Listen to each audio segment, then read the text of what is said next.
Thank you. Thanks, Thank you, Alice. guys. Not my daughter, Hallie. She can stay at home forever. She's a dream. Oh, girls are the best. The boy, though, Augie, 18, bro. Have to go.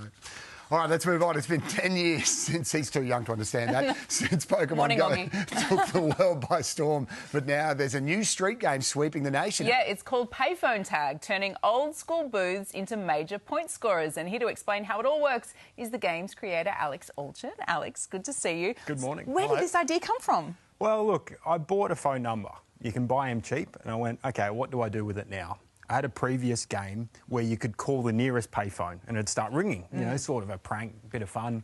And then I thought, well, why don't I do the other way? You go to the payphone and then you call my number, OK? And that's where it started. And it was just with a few friends, you know, OK, cool. And I started posting it on TikTok. I'd never used it before. And one of my videos got, 400,000 views, like all these views. And people started playing.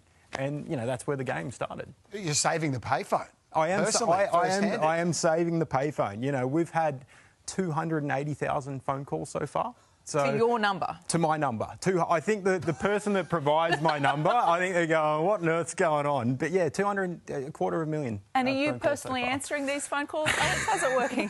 Hello, Well, Alex. if I was, I'd probably have to give up my day job. So, no, not yet. But yeah, there's a computer system and answers. You call up and it says, what's your PIN? And you talk to it. You put your PIN in the little, keypad.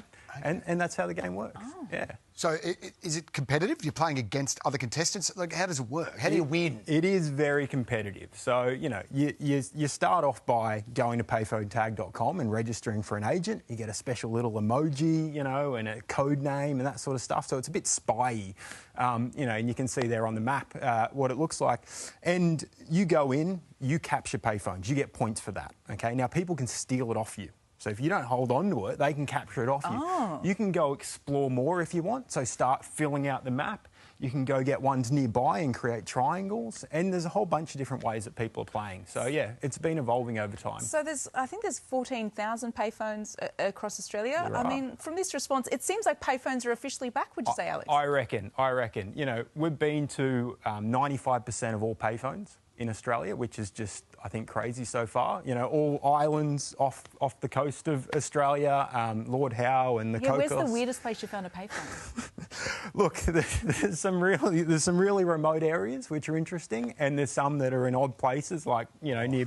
Yeah, there are some payphones in the Northern Territory that have seen some action. There sure are, and there's lots of different types, and people are having a lot of fun taking photos of them and uploading them and seeing all the different types. There's the real old school red phone booths that you used to see. There's ones with doors, there's one without doors. So people are really getting into it. I'm not going to be able to look at a payphone the same way. Oh, you don't.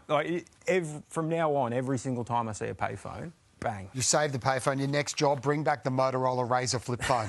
Yes. OK? OK, I'll come up with a game for that. Alex speaking. Hello. Thanks, mate. Thank you, Alex.